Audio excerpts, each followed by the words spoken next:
Super Bowl, Super Bowl, Super Bowl, Super Bowl, Super Bowl, Super Bowl, Super Bowl, Super Bowl. The Green Bay Packers. Super Bowl, Super Bowl. What's going on, everyone? Welcome back to the Weekly Cheese. I'm your host, Joe Ivan. This is the Week 7 pregame preview. Thank you all for joining. Pumped to get into it. The Packers, 5-1 Green Bay Packers, are hosting the 2-3 Washington football team, the WFT, on Sunday at Lambeau Field. The Packers will be wearing their new 1950s throwback jerseys. Oh, are they so nice? I'm sitting here right now sporting my Darnell Savage 50s throwback. I feel great in it. I look great in it. And I'm ready to play great in it on Sunday. I'm sure all the Packers are going to be looking good, feeling good, and playing good come Sunday as well in these nice new all-green uniforms. About time we switched it up with the throwback. For the past several years, whenever the Packers would be sporting a throwback, it'd be one of the old 20s or 30s, 40s Acme Packers look with the maroon and the maroon helmets or the blue jerseys and the tan pants. But they switched it up. We got these nice dark green ones with the yellow accents, and man, I'm so pumped to see them out there on Sunday. And I'm pumped to see how the Packers looked on Sunday. Obviously, the Packers are still pretty banged up on both sides of the football coming into this matchup with the football team. On the offensive side of the ball, the Packers are without rookie center Josh Myers. Obviously went down with a knee injury last week early against the Chicago Bears. He's been put on the IR, so Lucas Patrick will be filling in for him as he has been. And yes, the countdown to Bach did come to an end on this past episode of the Weekly Cheese on Monday. But David Bakhtiari is still on the PUP list, and he won't be back in action just yet. LaFleur did state that he has a plan for Bakhtiari. Who knows what that plan is? It's obviously not to have him out there against the football team on Sunday. There's a tough stretch of games coming up for the Packers after this game, so perhaps Bakhtiari will be back as soon as this upcoming Thursday when the Packers take on the Arizona Cardinals in a battle for basically the number one seed in the NFC. But until then, as a result of the injury to Myers and Bakhtiari still being on the PUP list, the Packers will line up with Jenkins, Runyon, Patrick, Newman, and Turner, the same line that played the entire game against the Bears last week, and ultimately did a good job controlling Chicago's high-octane defensive line. And the same's going to have to happen this week. I mean, Lucas Patrick is going to have a great game against the football team. Their defensive tackle, Jonathan Allen, is having a tremendous season. He has 3 sacks, 25 QB pressures, and 14 run stops. And Lucas Patrick is going to have his hands full. That is clearly a matchup to keep an eye on tomorrow as the game is going on. Look at the center of the line. Look at Lucas Patrick and how he's handling both run blocking and pass protecting against Jonathan Allen, who's been a problem for basically every center that he's lined up against this season. And the same goes for the rest of the Packers' offensive line. They need to come ready to play on Sunday against the Washington football team. The football team was highly touted coming into this year, and that is strictly due to the fact that they have high-caliber players along their defensive front. I mean, Chase Young and Montez Sweat were a problem in 2020 for opposing teams. And although this season they don't have the crazy numbers that everyone was projecting them to have, they're not atrocious, and they're certainly getting after opposing quarterbacks. Chase Young only has 1 sack this season, but he has over 20 quarterback pressures, and I am certain that he is going to be hungry to get his hands on Aaron Rodgers. It's the first time he's matching up against Aaron Rodgers, and he's going to want to get to him. So it's up to Billy Turner to shut that down. The only way this game can go south for the Packers on Sunday is if the offensive line collapses and Chase Young and Montez Sweat have their breakout performance of the year. So it all starts up front. And if the Packers' offensive line comes ready to play like they have over the past several weeks, I mean, this is a strong defensive front they're going up against in Washington, but it's not nearly as strong as Cincy, it's not nearly as strong as Pittsburgh, and it's not Chicago. The Packers have gone up against some ferocious defensive fronts this season so far, so this offensive line should be used to it by now, and they are used to it, and they're accustomed to playing against high-level competition. So they'll be able to handle it. The Washington football team's defense is currently ranked 31st overall in total yards given up. They're completely average against the run. They give up 113 rushing yards a game, and they're the worst secondary in the league. They give up a league most 309 passing yards a game. So if the Packers establish the run early, they get the ball moving with their combo in the backfield, Aaron Jones, A.J. Dillon, and Aaron is given time to work in that pocket, he will absolutely decimate this football team's secondary. I mean, they have no chance. You saw what they looked like against the Kansas City Chiefs last week. The Chiefs had 500 total yards of offense. Pat Mahomes had 400 passing yards, and then they got blown out 31-13. And Mahomes threw 2 picks. The football team had 2 turnovers, and they still got blown out. So if Aaron Rodgers is given the time that I know he's going to be, he's going to have a day. And that leads to my bold prediction for the Week 7 matchup against the Washington football team, and that is Davante Adams will break his career record for single-game receiving yards just 2 weeks after setting it. 2 weeks ago, Davante Adams had 206 yards, and that was a career high. I believe he will finish Sunday's game with over 210 receiving yards en route to a massive Green Bay Packers victory. That's the bold prediction of the game. Mark it. 210-plus receiving yards for none other than Davante Adams. This isn't a bold prediction, this is just a little side comment, I also have an extremely good feeling about Randall Cobb, and I believe Randall Cobb will be touching end zone grass once again. You can mark that. Randall Cobb, touchdown. Davante Adams, over 210 receiving yards on the day. On the defensive side of the ball, the Packers are also banged up. They got some injuries on the defense side of the ball. They're down 3 key contributors. They have 3 main guys on the defensive side of the ball labeled as questionable leading up to Sunday's game. Preston Smith, Darnell Savage, and Kevin King are all questionable. Darnell Savage missed Wednesday and practice in a limited capacity on Thursday and Friday. My gut feeling about Darnell is that I think he'll be good to go. I'm not just saying that because I'm wearing the Darnell Savage 1950s throwback jersey right now, and I really want to see number 26 out there sporting the 1950s throwback. I really want to see it. I think it'll be cool. I think he'll go, but in the situation where just say he doesn't suit up and he does not go on Sunday, Henry Black will be penciled in as the starter for the first time in his young career. And last week he did make some plays. He has a couple pass breakups on the year. It'll be nice to see Henry Black in there as a starter and how he does if, in fact, Darnell Savage can't go. I'm not hoping for that. I'm hoping and I'm thinking Darnell will be going, but who knows? Concussion is a serious thing, obviously, and he needs to take as much time as he needs. Kevin King, he was practicing in a limited capacity all week.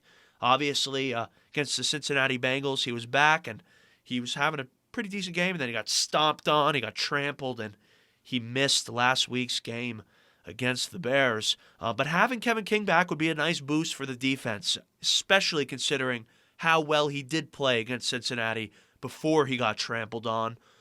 If he can't go, however, Rasul Douglas is going to be in there for starter snaps. And, I mean, we saw last week with Rasul Douglas coming in after the Bears' first offensive drive of the game. He played pretty well, considering it was his first week in the building and his first live-action football in quite some time. Rasul Douglas came to play.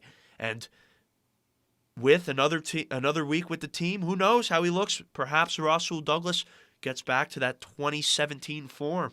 I mean, who knows? He did look good against the Bears, and if Kevin King can't go on Sunday, Rasul Douglas is going to have to start the game for the Green Bay Packers. And although the Packers are optimistic about his recovery, Jair Alexander is going to be missing his third straight game with that AC joint injury. So it'll be extra nice to have King back, considering with King down, we have Rasul Douglas and Eric Stokes. And I mean, Stokes, he's been playing well in Jair's absence. And on Sunday, he's going to have another tough matchup on his hands. He's going to be matching up with Terry McLaurin for the majority of the game. I doubt he'll be following him around the field everywhere, but expect to see them matched up with one another frequently on Sunday. McLaurin's having a nice season. He has 33 catches on the year for 428 yards, 3 touchdowns.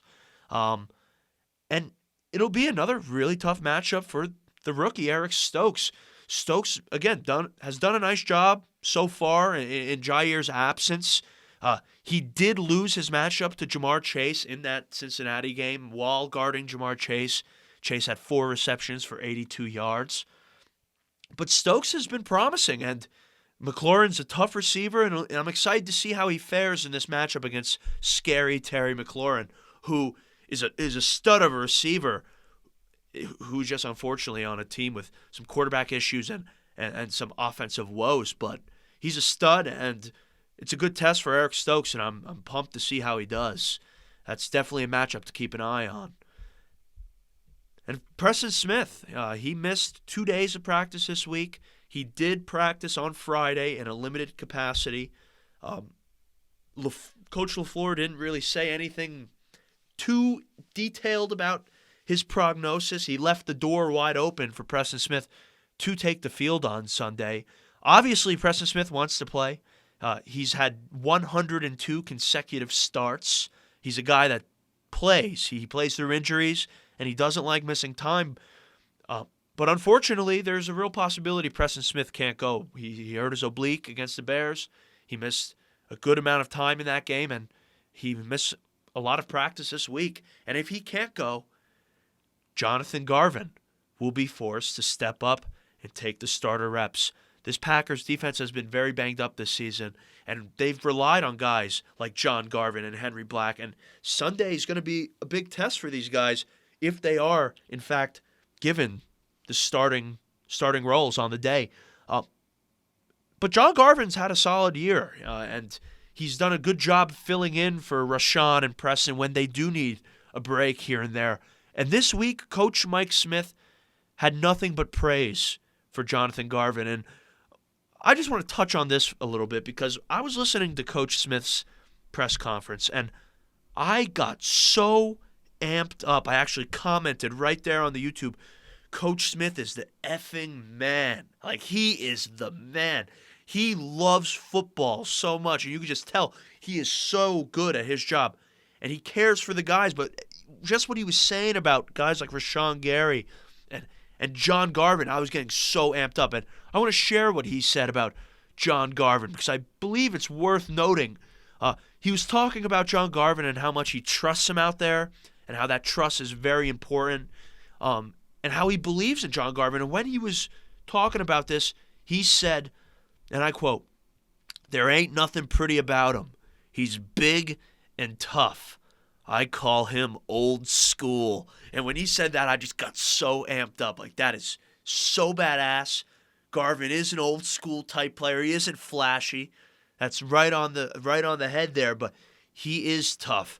And Coach Smith went on to say that he thinks as Garvin gets more snaps and he gets more comfortable in there, he's just going to keep making plays. Garvin has a sack and a half already on the year. Same amount of sacks as Chase Young. So, I mean, it'll be interesting to see how he looks in there as a starter if Preston Smith can't go.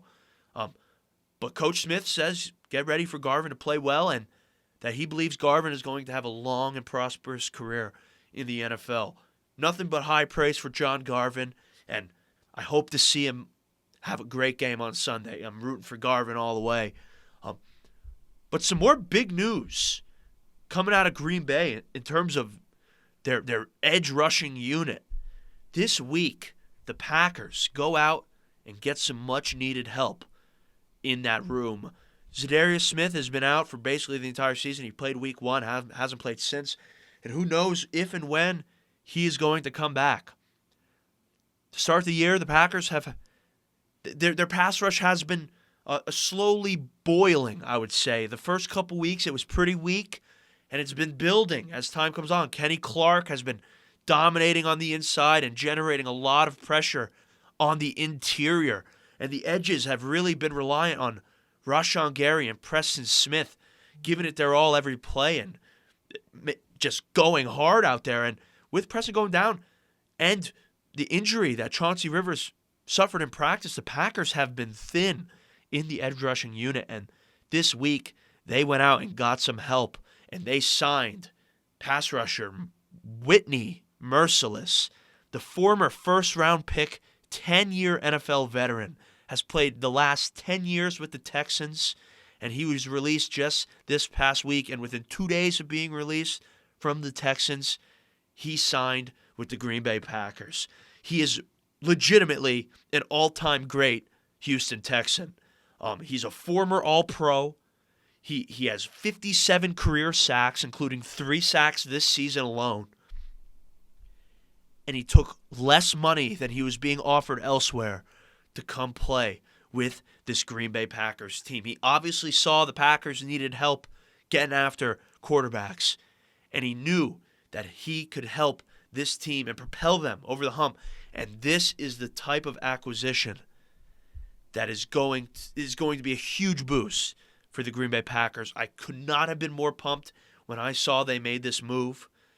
Good on Brian Gutekunst and the personnel department for getting this done. It's not a standard Packers move whatsoever. I was surprised when they did it, but it's a good move, and they are showing that they are willing to do what it takes to go all in right now and try to get this team over the hump. And if Merciless can come in and become an impact player on this defensive line, the Packers, it will propel them over the top and get them over that hump. Aaron Rodgers this week talked about how this signing of Whitney Merciless reminds him of the Howard Green acquisition back in the Super Bowl run. And it is a lot like that. It's the acquisition of a difference maker on the defensive line, but there is a huge difference between Howard Green and Whitney Merciless. Howard Green was never an All-Pro. Howard Green was a 6th-round pick. He was not ever the caliber player that Whitney Merciless was and is, and I could not be happier to have him on the green and gold. And I'm not saying he's going to be playing a ton on Sunday, but keep an eye out for him. Keep an eye out for number 50, because I think Whitney Merciless is going to have at least 10 to 15 snaps getting after the quarterback. And that quarterback being Taylor Heineke, who's been the starter for the football team since Ryan Fitzpatrick went down in week 1. And since he's taken over as the starter, he has not been all that great. He ranks right around the 24th overall quarterback in the National Football League. He has 1,390 total yards, 9 touchdowns, 6 interceptions on the season. And ultimately, I believe the Packers defense will have absolutely no issue dealing with the Washington football team's offense. I think Kenny Clark and the defensive line will win the battle up front. They'll stop the runs early, force Heineke to throw the ball, and when he does, they will apply pressure. Maybe number 50 goes out there and gets himself a sack in his first game as a Packer, sporting the 1950s throwback. Who would have ever thunk that Whitney Merciless would have a 1950s throwback for his debut, but he does. But the Packers are going to get it done. The Packers have gotten at least one takeaway each of the last 5 games. I would say look for that streak to continue. The football team has turned the ball over 9 times this year already, and Heineke is due to let 1 or 2 hang out there. Look for the Packers to get at least 1 more turnover and extend that streak to 6 games. And the Packers' defense this season has been absolutely horrible in the red zone. They've given up 15 touchdowns in 15 trips in the red zone. And I'm stating right now on the Weekly Cheese pregame preview that streak will come to an end. Their turnover streak will continue, and their red zone touchdown streak will come to an end. And the Packers' defense will show improvements and force field goals and perhaps a takeaway while backed up in the red zone. My prediction for the game is the Packers win 35-17 in a blowout victory, sporting the 1950s throwbacks. Let me know what you think, how the game's going to go in the comment section below. If you like the content, please make sure to subscribe to The Weekly Cheese. Also follow us on Instagram at theweekly.cheese, on TikTok at theweeklycheese.podcast, and on Twitter at The Weekly Cheese. You can also find us on Spotify at The Weekly Cheese. The Weekly Cheese is everywhere. Find us everywhere. If you like the content, follow, subscribe. Posting twice a week on Mondays and on Saturday nights. Pre-game previews, post-game coverages, all right here on The Weekly Cheese. Number one place for everything Green Bay Packer. Your Packer content with a touch of jest. Thank you all for tuning in. I will talk to you all next week when the Packers are 6-1 and we look ahead to the tough road trip the Packers have on their hands after this matchup with the Washington football team. I'll talk to you all on Monday. And remember, as always, the cheese stands alone. Go Pack, go!